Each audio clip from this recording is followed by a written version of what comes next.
Nagkaroon ng sizzling hot bikini showdown sa alias Robin Hood ang leading ladies ni Ding Dong Dantes na sina Megan Yang at Andrea Torres.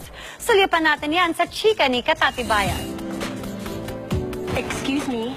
Trending na tapatan, maging sa paseksihan, patalbugan.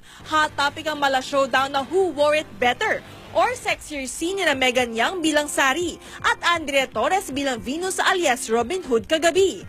Pareho kasing ubod ng sexy ang dalawang kapuso beauties.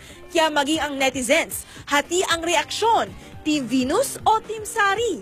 Tie yan for me. Kasi syempre, ibang body type si Megan, ibang body type ako, iba rin yung character ni Sari, iba yung character ni Venus. Nagkaroon ako ng flashback nung Miss World niya, nung pinanood ko siya na rumampa na naka-swimsuit. So yun nga, sinasabi ko sa kanya, parang Miss World din yung nangyari. Natutuwa si Andrea sa mainit na pagtanggap ng fans sa bikini showdown scene nila ni Megan.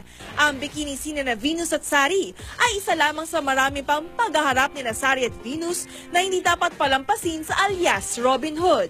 Naglalaban talaga kami ng harapan, yung nagtatarayan talaga kaming dalawa. Marami pang ganyan.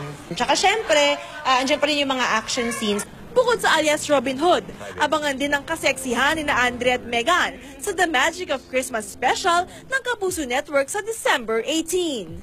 Katatibayan updated sa Showbiz Happenings.